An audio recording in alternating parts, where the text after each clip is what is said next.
யுத்த வலயத்தில் பொதுமக்களின் உடல்கள் புதைக்கப்பட்டிருக்கலாம் என ரிச்சர்ட் ஹோவிட் தெரிவித்துள்ளார். குற்றச் செயல்களுக்கு தண்டனை விதிக்கப்பட வேண்டுமென நவநீதம் பிள்ளை மீண்டும் வலியுறுத்தியுள்ளார். 2 வழிகளில் தீர்வு திட்ட முனைப்புகள் முன்னெடுக்கப்பட வேண்டுமென ராஜீவ கூறுகிறார்.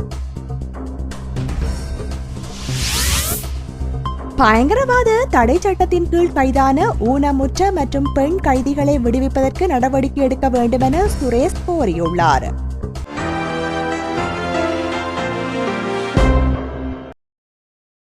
தொடர்வது விரிவான செய்திகள். யுத்த வலயத்தில் பெருமளவிலான பொதுமக்களின் உடல்கள் புதைக்கப்பட்டிருக்கலாம் என அண்மையில் இலங்கைக்கு விஜயம் செய்திருந்த ஐரோப்பிய பாராளுமன்ற உறுப்பினர் ரிச்சர்ட் ஹோவிட் தெரிவித்துள்ளார். இறுதிக்கட்ட யுத்தம் இடம்பெற்ற வலயத்தில் உயிரிழந்த பொதுமக்களின் உடல்கள் அதிகளவில் புதைக்கப்பட்டிருக்கலாம் என அவர் அச்சம் வெளியிட்டுள்ளார். யுத்த வலயங்களில் எவ்வித கட்டுப்பாடுமின்றி பயணம் செய்வதற்கு அனுமதி அளிக்கப்பட வேண்டுமென அவர் வலியுறுத்தியுள்ளார். நிலக்கண்ணி அகற்றப்படாமையினால் சில பகுதிகளுக்கு செல்ல அரசாங்கம் அனுமதிப்பதில்லை. இறுதிக்கட்ட யுத்தத்தின் போது உயிரிழந்தவர்களின் எண்ணிக்கை தொடர்பில் மாறுபட்ட தகவல்கள் வெளியிடப்பட்டு வருகின்றமை குறிப்பிடத்தக்கது. யுத்தம் இடம்பெற்ற சில பகுதிகளில் மக்கள் மீள் குடியேறுவதற்கு இன்னமும் அனுமதிக்கப்படவில்லை என அவர் சுட்டிக்காட்டியுள்ளார். ரசாயன பகுப்பாய்வு மேற்கொள்ளக்கூடிய நிபுணர்கள் யுத்த வலயத்துக்கு அனுப்பி வைக்கப்பட்டு பிரதேசங்களில் உரிய சோதனைகள் நடத்தப்பட வேண்டுமென அவர் கோரியுள்ளார். இவ்வாறு சோதனை நடத்துவதன் மூலம் பொதுமக்கள் கொல்லப்பட்டு புதைக்கப்பட்டிருந்தால் அது சம்பந்தமான உண்மைகளை வெளிப்படுத்த முடியும் என அவர் நம்பிக்கை வெளியிட்டுள்ளார். பொதுமக்களின் உடல்கள் புதைக்கப்பட்டுள்ளதாக சுமத்தப்படும் குற்றச்சாட்டுகளில் உண்மை இல்லை என அரசாங்கம் தெரிவித்துள்ளது. நிலக்கண்ணி வெடிகள் புதைக்கப்பட்டுள்ள காரணத்தினால் சில பகுதிகளுக்கு எவரையும் அனுமதிக்க முடியவில்லை என ஊடக அமைச்சர் தெரிவித்துள்ளார். யுத்த முடிவின் பின்னர் இதுவரையில் நிலக்கண்ணி வெடிகளினால் எவரும் உயிரிழக்கவில்லை எனவும் யுத்த வலயத்தில் மக்களை சுதந்திரமாக செல்ல அனுமதி செய்வது ஆபத்தானது எனவும் குறிப்பிட்டார். ரிச்சர்ட் ஹோவர்ட்டின் கருத்து ஆச்சரியத்தை அளிப்பதாகவும் அமைச்சர் ரம்புக்வல குறிப்பிட்டுள்ளார்.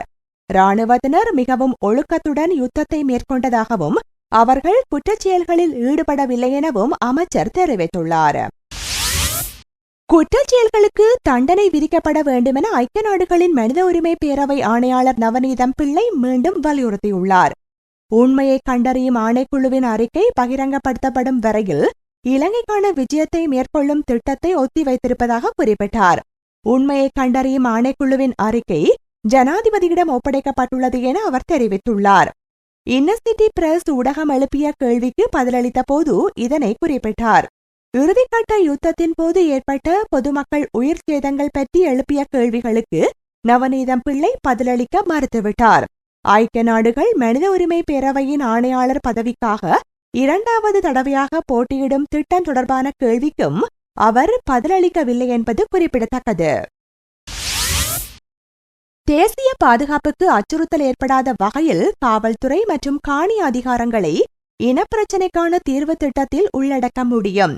எனவே அரசாங்கம் பேச்சுகளில் விரிசல் ஏற்படுத்திக் கொள்ளாது நிரந்தர தீர்வொன்றுக்காக கூட்டமைப்புடன் இணைந்து மேற்கொள்ள வேண்டுமென அமைச்சர் பேராசிரியர் திஸ்ஸ விதாரண தெரிவித்துள்ளார். வடக்கை மற்றும் கிழக்கை மீள் இணைப்பது குறித்து தற்போது பேசுவதில் அர்த்தமில்லை. ஆகவே இருதரப்பும் இணக்கப்பாட்டின் அடிப்படையில் விரைவான தீர்வொன்றுக்கு வர வேண்டும்.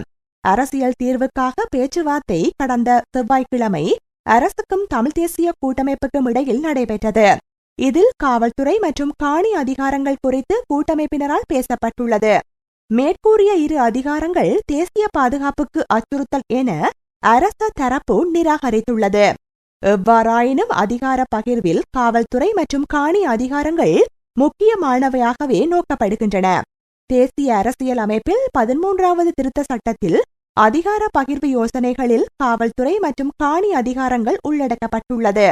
எனவே தேசிய பாதுகாப்புக்கு அச்சுறுத்தல் ஏற்படாத வகையில் மேற்கூறிய 2 அதிகாரங்களையும் தேர்வு திட்டத்தில் உள்ளடக்க முடியும் என்பதே தனது நிலைப்பாடாகும் என திஸ்ஸ விதாரண தெரிவித்துள்ளார்.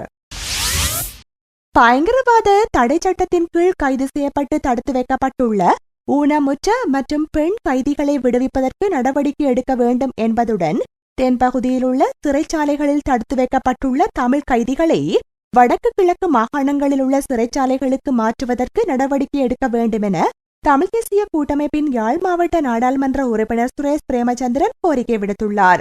கைதானோர் மற்றும் சரணடைந்தோர் சம்பந்தமான விவரங்கள் உறவினர்களுக்கு இன்னும் தெரிவிக்கப்படவில்லை. இதனால் உறவுகள் நிம்மதியின்றி தவிக்கின்றனர். இவை ஆரோக்கியமான விடயங்கள் அல்ல. எனவே தடுத்து வைக்கப்பட்டுள்ளோரின் விவரங்களை அரசாங்கம் வெளியிட வேண்டுமென அவர் கோரியுள்ளார். நாடாளுமன்றத்தில் நேற்று நடைபெற்ற நீதி, புனர்வாழ்வு, சிறைச்சாலைகள் மற்றும் மறுசீரமைப்புகள் அமைச்சுகள் மீதான குழுநிலை விவாதத்தில் கலந்து கொண்டு உரையாற்றிய போதே அவர் இவ்வாறு தெரிவித்தார். யுத்தம் முடிவடைந்து 3 வருடங்கள் நிறைவடைந்துள்ள நிலையில் இறுதிக்கால கட்டத்தில் ஆயிரக்கணக்கான இளைஞர் யுவதிகள் சரணடைந்தமை சகலருக்கும் தெரிந்த விடயம். 11,000 பேர் சரணடைந்ததாக அரசாங்கம் தகவல் வெளியிட்டது. எனினும் திட்டவட்டமான தகவல்களை வெளியிடுமாறு ஜனாதிபதியிடம் அமைச்சர்களிடமும் கேட்டோம். அரசுக்கும் கூட்டமைப்புக்கும் இடையிலான பேச்சுவார்த்தையின் போதும் தரவுகளை கேட்டிருந்தோம். அந்த தரவுகள் கணினிமயப்படுத்தப்பட்டிருப்பதாக தெரிவித்தனர். கணினிமயப்படுத்தப்பட்ட தகவல்களை எங்களுக்கோ இன்றில் கைது செய்யப்பட்டு காணாமல் போனவர்களின் உறவினர்களிடமோ காண்பிக்கவில்லை. கற்றறிந்த பாடங்களுக்கான நல்லிணக்க விசாரணைகள் வடக்கு கிழக்கிலும் மேற்கொள்ளப்பட்டன. அதில் 5000க்கும் மேற்பட்ட தாய்மார் தங்களுடைய குழந்தைகளை, கணவன்மாரை காணவில்லை என்ற விவரங்களை ஆணைக்குழுவுக்கு தெரிவித்துள்ளனர். தங்களுடைய குழந்தைகள் இருக்கின்றனரா இல்லையா என தேடி அறிவது குடும்பத்தின் தேவையாகும். அந்த தேவையை செய்து கொடுப்பது அரசாங்கத்தின் கடமையாகும் என வலியுறுத்தியுள்ளார். 2 வழிகளில் தீர்வு திட்ட முனைப்புகள் முன்னெடுக்கப்பட வேண்டுமென பாராளுமன்ற உறுப்பினர் பேராசிரியர் ராஜீவ விஜயசிங்க தெரிவித்துள்ளார். தமிழ் தேசிய கூட்டமைப்புடன் அரசாங்கம் இருதரப்பு பேச்சுவார்த்தை நடத்தும் அதேவேளை பாராளுமன்ற தெரிவுக்குழுவின் ஊடாக சகல கட்சிகளுடனும் விரிவான பேச்சுவார்த்தை நடத்தப்பட வேண்டுமென அவர் வலியுறுத்தியுள்ளார். பிரதான தரப்பினர் பொதுவான ஒரு இணக்கப்பாட்டை ஏற்படுத்திக் கொண்டால் அந்த தீர்வு திட்டத்தை பாராளுமன்ற தெரிவுக்குழுவின் முன்னிலையில் சமர்ப்பிப்பது இலகுவானது என குறிப்பிட்டுள்ளார். பாராளுமன்ற தெரிவுக்குழு அமைக்கப்படும் போதே தமிழ் தேசிய கூட்டமைப்பின் உறுப்பினர்களையும் உள்ளடக்க வேண்டியிருப்பதாக தெரிவித்துள்ளார். நடவடிக்கைகள் ஆரம்பிக்கப்பட்டதன் இடைநடுவில் உறுப்பினர்களை இணைக்க முடியாது என அவர் குறிப்பிட்டுள்ளார். கோப் அறிக்கை தொடர்பில் கூடுதல் கவனம் செலுத்தப்பட வேண்டுமென சிரேஷ்ட அமைச்சர் ரட்னஸ்ரீ விக்ரமநாயக்க தெரிவித்துள்ளார். சில அமைச்சு செயலாளர்களின் நடவடிக்கைகள் ஒட்டுமொத்த பொதுத்துறை சேவையை ஸ்தம்பிதமடைய செய்யக்கூடும் என அவர் எச்சரிக்கை விடுத்துள்ளார். கடமைகளை உரிய முறையில் மேற்கொள்ளாத அமைச்சு செயலாளர்களின் நடவடிக்கைகள் விசாரணைக்கு உட்படுத்தப்பட வேண்டுமென அவர் குறிப்பிட்டுள்ளார். இலங்கையில் பேசப்படும் சகல மொழிகளிலும் பொதுத்துறை ஊழியர்கள் தேர்ச்சியுடையவர்களாக இருக்க வேண்டுமென அவர் குறிப்பிட்டார்.